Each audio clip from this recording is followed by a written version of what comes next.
Hello student, I Neha Miglani. Today I am here to give you the presentation on the topic of sampling part 2. This is my second video in this topic regard. In my previous video I have discussed about what is a sampling, what are the nature of sampling and what are the process of sampling.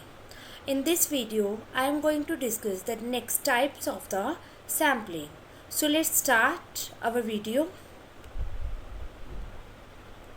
Starting my video, I just want to say that just download the Divakar Education Hub app from the Google Play Store. In this app you can easily get the UGC NET paper 1 free online classes, and you can also get the 150 plus mock test from the different subjects which you are going to apply in the UGC NET, and then you can also read free study notes from the paper 1 and 2, and you can also get some announcements are being done under the Divakar Education Hub, and the live classes which are going to be conducted in the previous days also you can get it, and you can also chat with another students in this app also.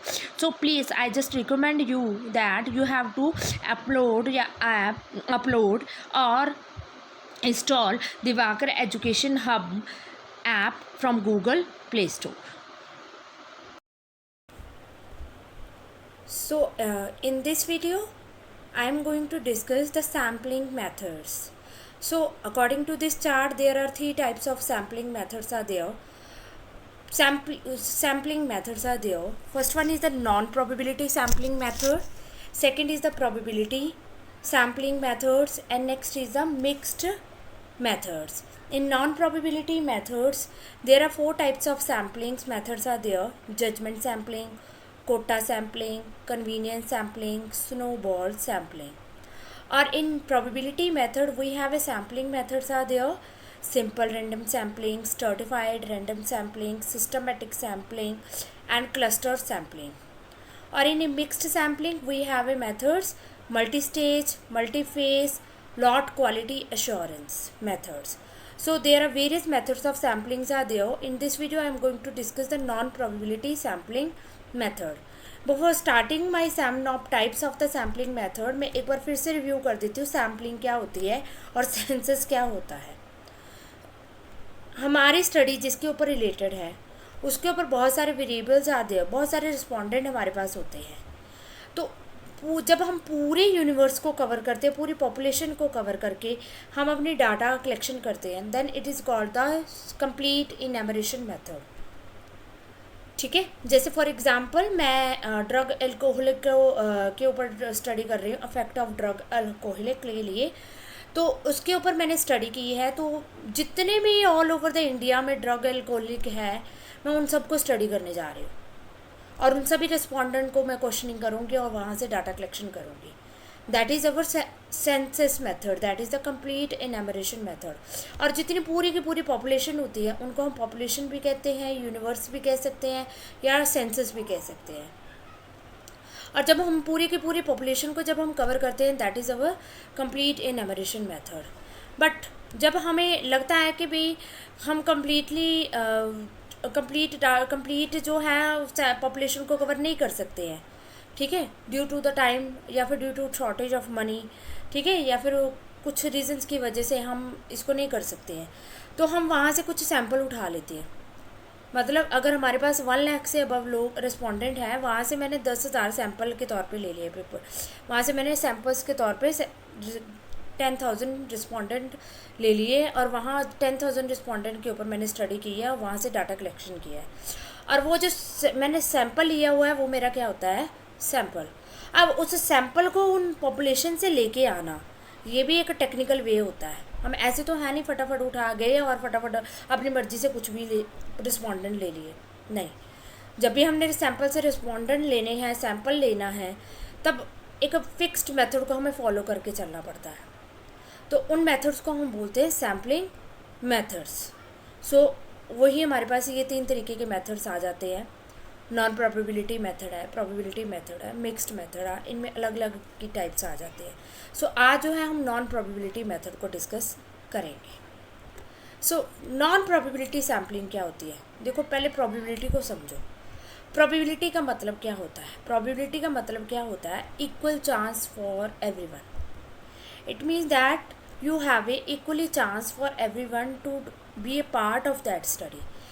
मतलब सभी को equal chance मिलेगा इस study का part बनने के लिए, तो वो होता है हमारा प्रोबेबिलिटी मेथड। सभी को चांस देना, इस चीज़ को करने के लिए बहुत सारी टेक्निक्स यूज़ की जा सकती है, तो वो हमारे प्रोबेबिलिटी मेथड्स आ जाते हैं। बट नॉन प्रोबेबिलिटी का मतलब क्या है? सभी को इक्वल चांस नहीं है, रेंडमली हम लोग सिलेक्ट कर लेते हैं रिस्पोंडेंट और वहाँ से हम लोग डाटा कलेक्शन कर लेते हैं। That is a non probability method. मतलब सभी को इक्वल चांस नहीं मिलेगा इस स्टडी का पार्ट बनने का और अपने व्यूज़ यहाँ पे देने का। That is our non probability methods. So non probability methods में हमारे पास बहुत सारी टाइप्स आ जाती है। जजमेंट सैम्पलिंग इज़ देयर, ठीक है। तो जजमेंट सैम्पलिंग क्या होता है? जजमेंट का मतलब क्या होता है? जजमेंट मेथड भी बोलते हैं इसको, प्रपोजिंग मेथड भी बोलते हैं, डेलिब्रेट सैम्पलिंग मेथड भी इसको बोलते हैं। ये जो मेथड होता है बेसिकली डिपेंड किसके ऊपर करता है? Judgment of the investigators.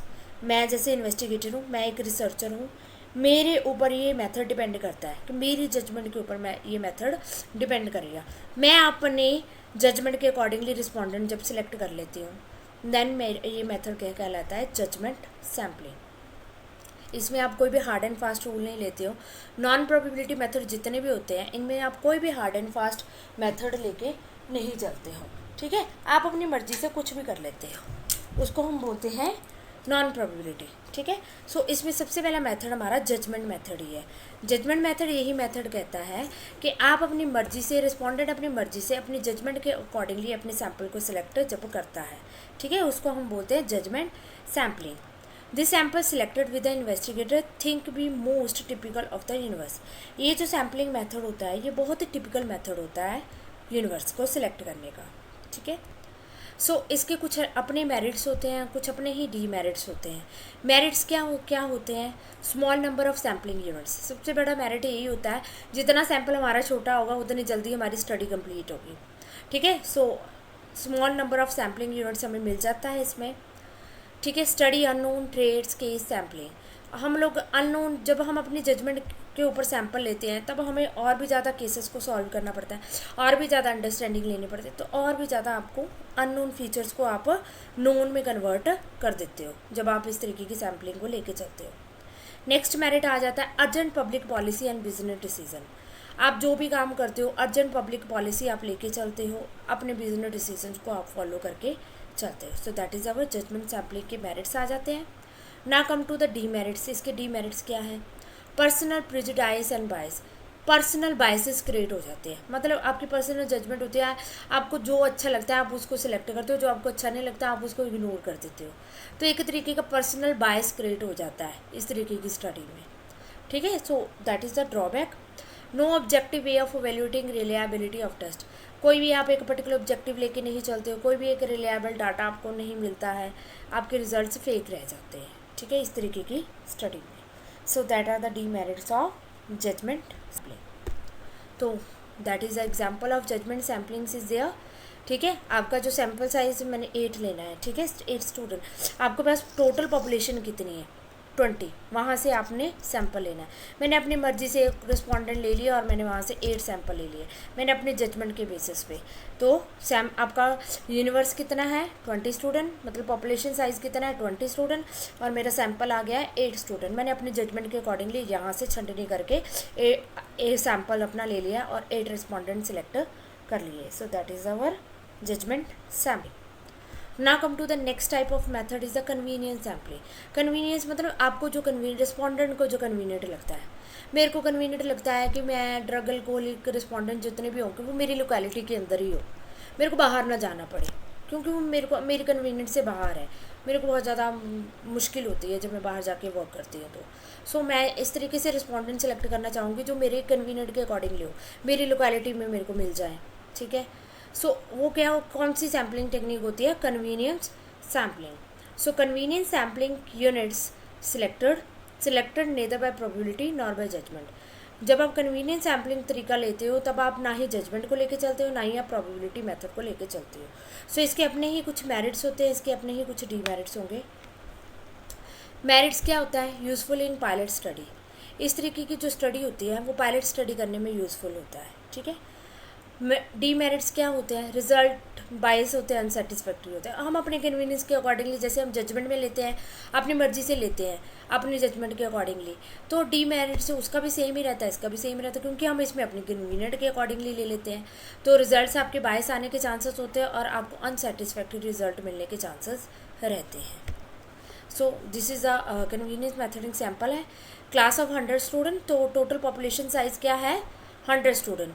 मेरे को क्या कन्वीनियंट लगा, मैंने यहाँ से जो नीचे वाली लाइन है, ठीक है, मैं आपको दिखा देती हूँ, ये जो मेरे double double dot dot line लगाई हुई है, मेरे को ये कन्वीनियंट लगते हैं। मैं इसी को एज ए सैम्पल के तौर पे 20 स्टूडेंट यहाँ से मैंने ले लिए। ऐसा नहीं है कि मैंने फर्स्ट रो में एक स्टूडेंट लिया, सेकंड रो में एक स्टूडेंट लिया, थर्ड रो में एक स्टूडेंट लिया, फोर्थ रो में एक स्टूडेंट लिया। नहीं, मेरे को कन्वीनियंट लगा कि मेरे को लास्ट वाली 2 रोज़ इकट्ठी लेनी है, तो मैंने लास्ट वाली 2 रोज़ इकट्ठी लेके एज ए सैम्पल के तौर पे ले लिया, क्योंकि वो मेरे लिए कन्वीनियंट रहता है। सो 20 स्टूडेंट्स वहाँ से मैंने एज ए सैम्पल के तौर पे ले लिए। So that is our convenience sampling method. Now what is quota sampling? अब कोटा क्या होता है? कोटा क्या होता है? Most commonly used in non probability sampling. Quota sampling सबसे ज़्यादा यूज़ की जाती है जब हम नॉन प्रोबेबिलिटी मेथड को यूज़ करते हैं, तो उसमें कोटा मेथड जो होता है उसको सबसे ज़्यादा यूज़ हम करते हैं। Quota setup according to some specific characteristic. Quota हम कुछ स्पेशल करेक्टरिस्टिक, स्पेशल फीचर के साथ हम कोटा लेते हैं। कोटा में क्या होता है, आपके डिपेंड जो आपका जो सिलेक्शन होती है वो आपकी पर्सनल जजमेंट के ऊपर डिपेंड करती है, ठीक है।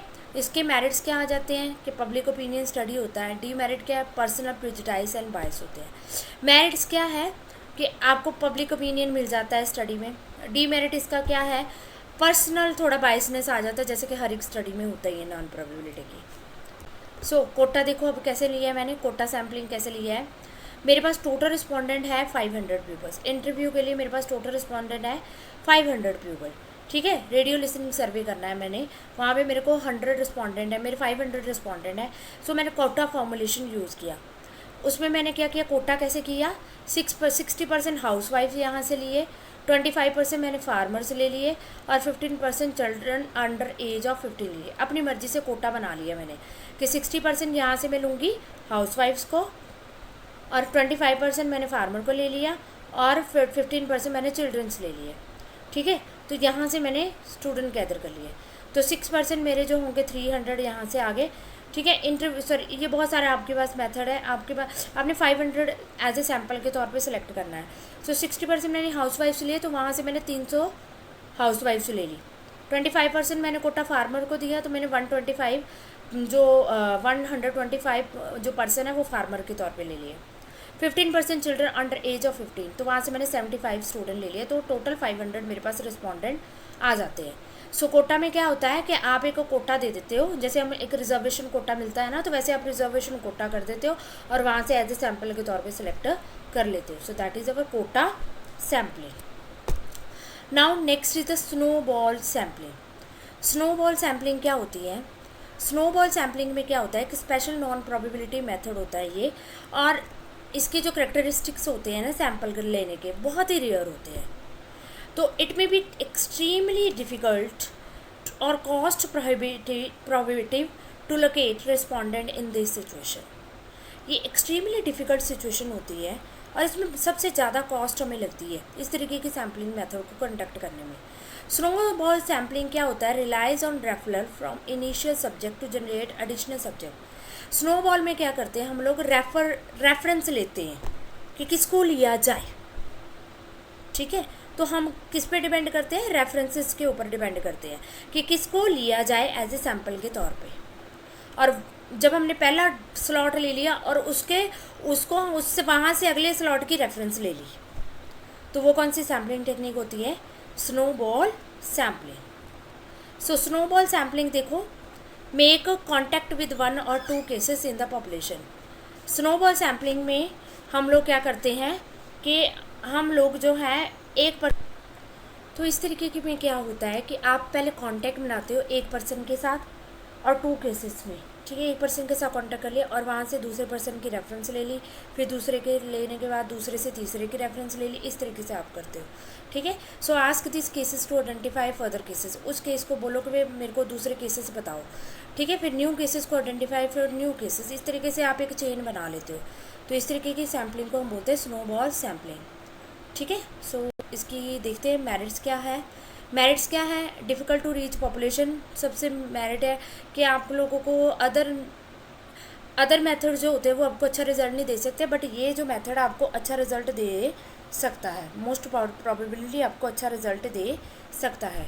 डी मेरिट्स क्या है, बाइस्ड सैंपल आपको मिलेगा, वही सेम डी मेरिट से जैसे बाकियों में रहती है नॉन प्रोबेबिलिटी में, कि बाइसनेस होने के चांसेस रहते हैं।